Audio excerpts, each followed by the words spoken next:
I found out through a photo. A wide shot of the living room. I helped pay 4-string lights glowing, wine glasses raised. A small crowd laughing beneath a banner that read, "Welcome home." I blinked twice. Checked the date. It was posted. Last night he never told me. No text, no invite. Not even a casual, "Hey, we're doing something low-key." Just silence. And now a curated square on my screen filled with the faces of people I recognized. Some were mutual friends, some I barely knew. All of them standing in the apartment I helped keep afloat for half a year. Rent he couldn't afford. Bills I covered. Groceries I stocked when he lost his job. I stared at the photo, heartbeat low. And steady, like the body knows something before the mind wants to accept it. I wasn't just forgotten, I was excluded on purpose. I zoomed in, saw the couch, I helped him move. The art we picked out together on a rainy Sunday when he said, "This place is starting to feel real now," and it did. Back then, I believed. In that version of him, the one who said thank you with his eyes when words didn't show up. I thought the help I gave was temporary. A bridge, an act of friendship that would one day be repaid with loyalty, if not money. But staring at that photo, I realized something colder. Maybe I was never in the picture.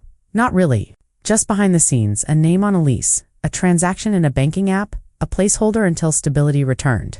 And now that it had, he'd moved on, celebrated, toasted with everyone but me. I scrolled back through our old messages, trying to find the moment I became invisible. 6 months of receipts, reminders, and reassurance. "I've got this month covered. Don't stress about groceries." I picked them up. "Just focus on finding work. I believe in you." My words. Over and over again. A digital archive. Of support he never had to ask for. I gave because I could. Because at the time he was struggling. Because I didn't want him to feel ashamed. And maybe part of me believed that generosity built bridges that lasted. But now, staring at photos of him hugging people I'd introduced him to, pouring wine into glasses I bought for his birthday, I saw it clearly. I was never part of the celebration. I was just the scaffolding essential while the structure went up, but discarded once the walls could stand on their own. I thought about the day he moved in. The empty kitchen, the mattress on the floor, he joked. "This place is gonna need your magic." And I brought it meals, towels, plants for the windowsill. I showed up with pieces of home when he had nothing but walls. And now that those walls were filled with laughter and light-wise outside, not even an afterthought, just absent. I locked my phone and stared at the ceiling. The quiet was sharp. Not loud, not angry, just sharp. I wasn't hurt because I missed the party. I was hurt because I realized I never would have done this to him. Not in 100 versions of our friendship. I would have saved him a seat, made sure he felt seen, and somehow he didn't think I needed that. Or worse, he knew and didn't care. And that's when the ache became something colder, something still, a knowing I couldn't unsee. I didn't text him. Not that night. Not the next morning. What could I say that wouldn't sound small, bitter, or worse, needy? I wasn't looking for an apology. I didn't want a late invitation or an awkward excuse. What I wanted, deep down, was impossible to retroactively give consideration. The kind you don't have to ask for. The kind that says, "You mattered."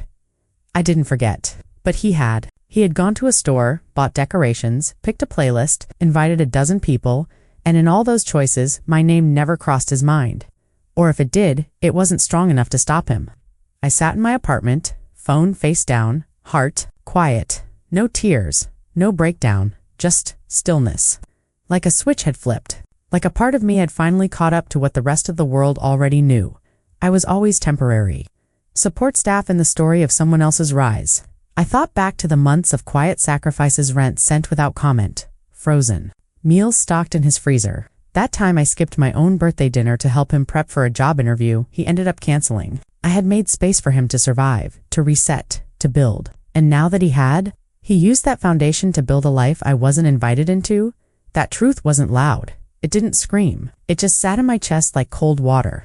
I stood up, washed the single dish in my sink, lit a candle, not for ambience, for clarity. I whispered to the quiet, "You don't have to explain absence when you were never truly included." And for the first time, I didn't feel like something had been taken. I felt like I had finally stopped offering. I opened my banking app the next morning, not to obsess, but to remind myself I wasn't imagining it. 6 months of rent, split evenly, all paid from my account. No shared contract, no repayment schedule, just trust. I scrolled through the transactions every first of the month, like clockwork. I remembered how it started. He was panicked, nearly in tears. If I lose this place, I lose everything I've been working toward. I believed him. I believed in him. And I believed that friendship, real friendship, meant showing up when it wasn't easy. So I showed up. Again and again. Quietly. I never asked for receipts. Never called it a loan. Never once dangled it over his head. I wasn't keeping score. I was just trying to help someone I cared about breathe. But the problem with giving without boundaries is that some people learn to inhale you, to treat your oxygen like it's theirs, and the moment they can breathe on their own, they forget what kept them alive. I sat at the kitchen table, sunlight cutting through the blinds, everything too bright for how I felt. I took out my notebook and wrote one question across the top of the page. If someone benefits from your presence but never honors it, did they ever see you at all? I stared at the question for a long time. My stomach ached not with hunger, but with memory. I thought about all the times he thanked me with vague phrases like, "You're a real one," or "I owe you big time," but never did. And I realized I had been paid in borrowed words, in temporary warmth, in placeholders for love, but not in the kind of recognition that says, "You are not optional." And now, neither was my distance. I started removing things, gently, unfollowing, muting, archiving. Photos that once felt like proof of something real. I wasn't erasing the past, I was softening its grip. I didn't need to hate him. I just needed to stop orbiting someone who no longer noticed I was circling. I opened the shared Google Drive we once used to plan his job applications. Dozens of drafts I edited, resumes I formatted, cover letters I reworded until they sounded like him on his best day. I remembered how nervous he was, how I stayed up until 2 a.m. tweaking the margins so nothing would seem off. He texted me a week later saying, "Landed the interview? Couldn't have done it without you." And then he did. He went and did it. And somewhere in that success, the space I held became unnecessary. Not wrong, not bad, just no longer needed. That's the part that hurt the most. Not that I wasn't celebrated, but that I was disposable. Once the fire was out, the hands that carried the water were forgotten. I paused over a file labeled first month budget. My spreadsheet, my plan, my handwriting scanned into PDF. I hovered over it for a moment, then clicked remove access. Not to be cruel, but to return the space I had once given freely. He could afford the rent now. He could afford the silence. So I gave it to him. Fully, completely. No more ghost tethering myself to his next chapter. I closed the tab and leaned back in my chair. And for the first time since that post, I felt something that wasn't sadness. It was stillness, but this time, rooted. Like I had stepped back inside my own life. And the view, while quieter, was finally honest. That night I wrote him a letter I never planned to send. Not to demand anything, but to hear my own truth out loud. It started simply, "I don't regret helping you," and I meant it. I wasn't bitter about the money. I wasn't angry about the food I left in his fridge or the Wi-Fi I paid for so he could apply for jobs. I had given all of it freely. But what I did regret, what I could no longer carry, was the story I told myself to justify being forgotten. That if I just kept showing up, eventually I'd be seen. That kindness would earn permanence. That helping someone build their life meant I'd be included in it. I folded the letter and placed it in a box with other moments I'd outgrown, old notes. Small artifacts from friendships that had quietly expired. I wasn't trying to delete history. I was trying to unburden it. To take the weight off the pedestal I'd built in his name. Because pedestal love is lonely, and I was tired of looking up at someone who never looked back. I lit a candle and whispered the final words of the letter into the room. I gave what I had, and now I keep what's left. I sat in that glow, not triumphant, but whole, because I wasn't chasing recognition anymore. I was building a boundary, quietly, firmly. For the first time in a long time, I cooked for myself. Not a meal meant to stretch, not one meant to share, just mine. I ate in silence. No phone, no music, no audience. And I realized the difference. Between sacrifice and self-abandonment is one thing, being remembered, and if he couldn't remember me, I would. I started walking different streets on my way home. Not because I feared running into him, but because I wanted new markers, new corners that didn't carry echoes of his name. I passed a cafe I used to suggest, but we never visited, he said. It was too out of the way. I went in, ordered something warm, sat by the window, and let the world move without expectation. It felt like opening a drawer and finding a version of myself that had been folded away. I brought my notebook, not to write about him, but to ask questions I had postponed. What do you want from your friendships? What does respect look like? In silence, I wrote answers slowly. No rush, no edits, just honesty. I realized I'd spent so much energy keeping others comfortable that I didn't notice how uncomfortable I had become. I wasn't resentful, I was rearranged. And now, in the quiet of this small cafe, I began to feel the shape of something new. I stopped checking my phone for messages that wouldn't come. I stopped replaying the night of the housewarming like a scene I could rewrite. It happened, he chose. And now, so would I. I closed the notebook and finished my drink, walked home with hands in my pockets, humming a tune I didn't recognize but didn't try to stop. At my front door, I paused. Not out of hesitation, out of presence. I was home, and I hadn't needed to save anyone to feel it. I hadn't needed to prove my usefulness to earn my place. I stepped inside, locked the door gently, and whispered into the quiet apartment. This peace is not a reward, it's a return, and this time no one had to grant me permission. That weekend, I did something I hadn't done since he moved in. I bought flowers for my own space, not to impress a guest, not to brighten a shared table, just because the corner of my apartment felt like it deserved color. I chose sunflowers, bold, simple, undeniable. I placed them on the kitchen counter, and for once they felt like they belonged to me, not borrowed beauty for someone else's comfort. I cleaned slowly that afternoon, opened the windows, let light in. I played a playlist filled with songs I used to skip when he was around because he said they were too slow, and I danced while folding laundry, not for anyone to see, not for performance, just because my body remembered joy. I cooked something new, something I didn't know if he'd have liked and didn't care. I plated it carefully, poured a glass of wine, and sat at my table across from no one and still felt full. I realized how much I had given without witnessing, myself in the act, like I was watching my own life play out from the side, dutiful, supportive, invisible, and now I was at the center. Not as a reaction to being excluded, but as a reclamation of place. I lit a candle, a small one. Nothing grand. Just a reminder that presence doesn't have to be loud to be powerful.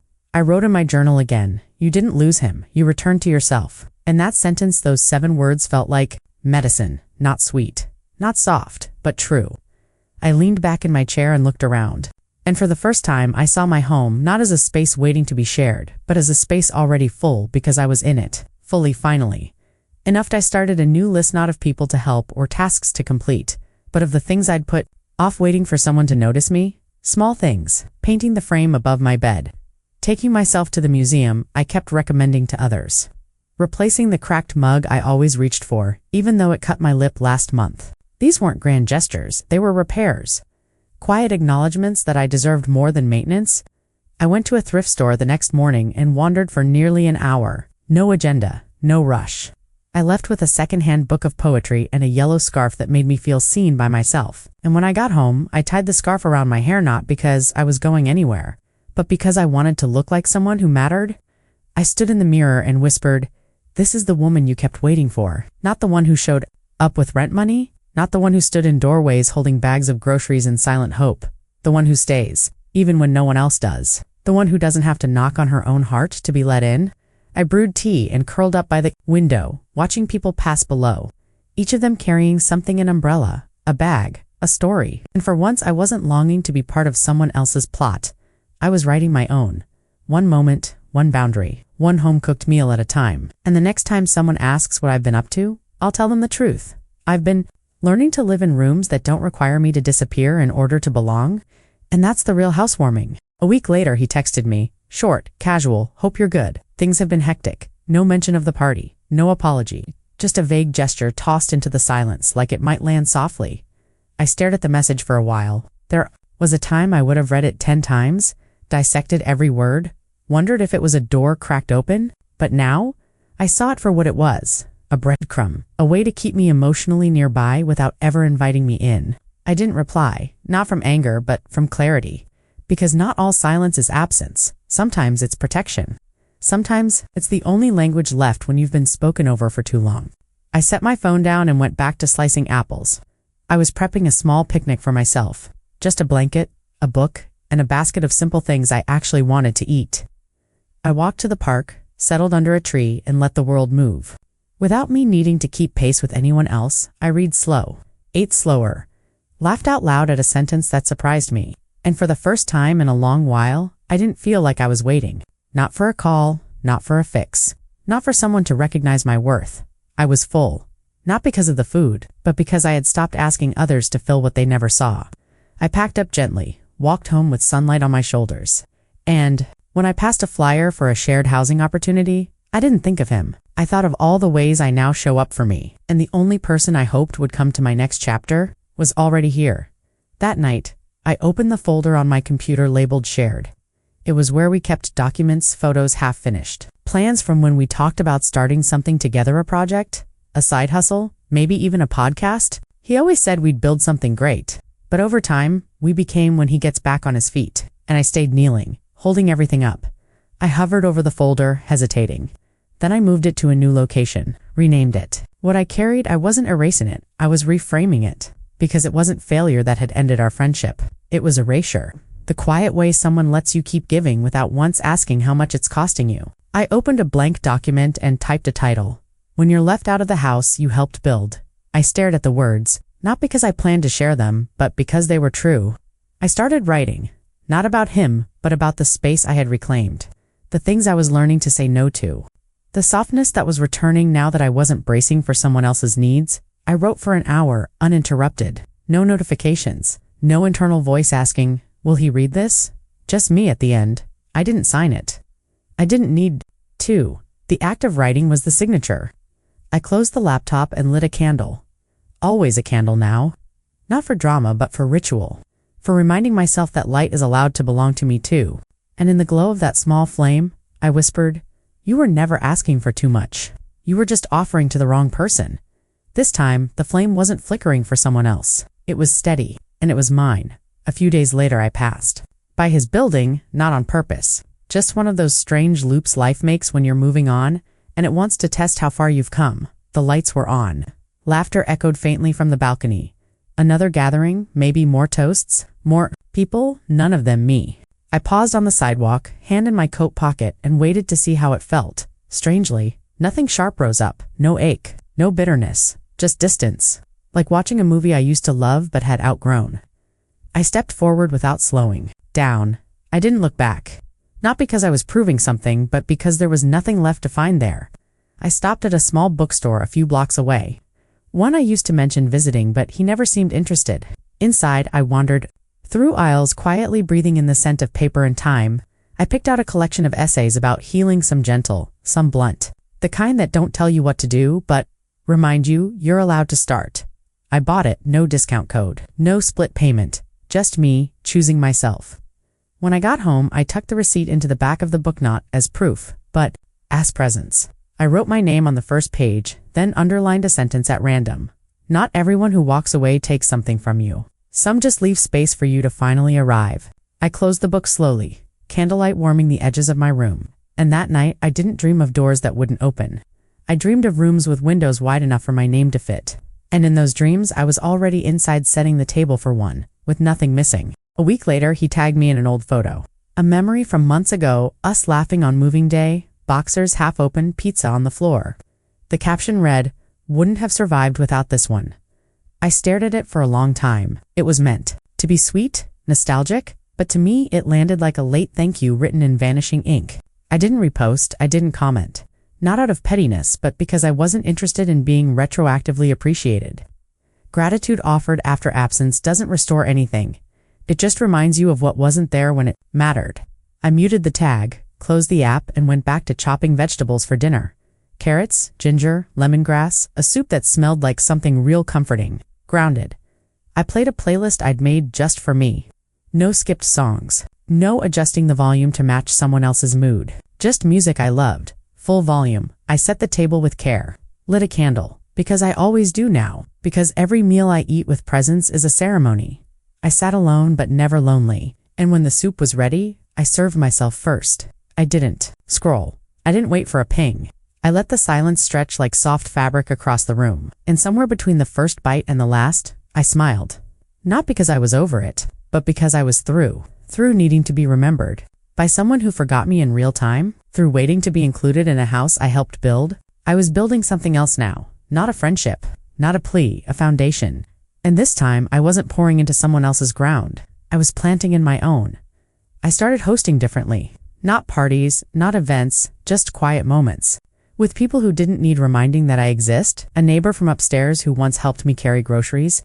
A colleague who always asks how I'm really doing and waits for the answer. We shared tea, sometimes dinner, sometimes just silence. No spotlights, no thank you speeches, just shared air. I stopped over-explaining, stopped anticipating needs before they were voiced. I let myself arrive late sometimes. I let others contribute. I watched how it felt to be received without proving, and in those still, gentle exchanges, I saw the shape of what I'd been missing, not a grand apology. Not a reunion, but a life that didn't revolve around being needed to feel loved. One afternoon, I walked past the post office and saw a flyer on the bulletin board, "Writing Group meets Thursdays. All voices welcome." I took a photo not to send to anyone, just to remember that there are places where presence is invitation enough. I went the following week, read a piece out loud, hands shaking just a little. It was about letting go of stories where you're only a footnote. Afterward, someone came up to me and said, "That felt like something I forgot I needed to hear." I smiled and thanked them, not with the ache of someone waiting for validation, but with the grace of someone who now recognizes her own voice. On the walk home, I passed by his street. Lights off this time. No party. Just a building. Just bricks. I didn't flinch. I didn't pause. Because I finally understood. You can help build the walls and still not be welcome inside. But when you build yourself a home, no one gets to lock you out. That night, I wrote his name one last time. Not in anger, not in longing, just to place it somewhere that wasn't my body. I wrote it at the top of a blank page. Then beneath it, "This is where I stop carrying you." I closed the journal. No tears, no shaking hands. Just stillness. I put on the scarf I had bought weeks earlier, the yellow one, and sat on my balcony with a cup of tea, watching the city breathe in its slow rhythm. I thought about the party, the photo, the laughter that wasn't mine. And for the first time, I didn't feel the weight of exclusion. I felt the strength of release. I wasn't outside his life. I was inside mine. I looked around my home, my real home, and saw reminders of everything I once gave away, so easily now rooted in me. The soft lighting, the books I chose, the recipes. I loved the playlist still playing from dinner. And I whispered aloud, just to myself, "This is what contribution looks like when it's not conditional." I lifted my mug in a quiet toast. Not to him, not to the past, but to the version of me who stayed, who waited, who wept, who wept. She deserved more than back pay. She deserved belonging, and I was giving it to her now, fully, freely, without waiting for someone else to unlock the door. I blew out the candle, locked the balcony door, and as I turned off the light, I felt it deep in my chest. A quiet, unshakable truth. I was never invited, because I was never meant to fit in that story. I was always meant to write my own, and now I have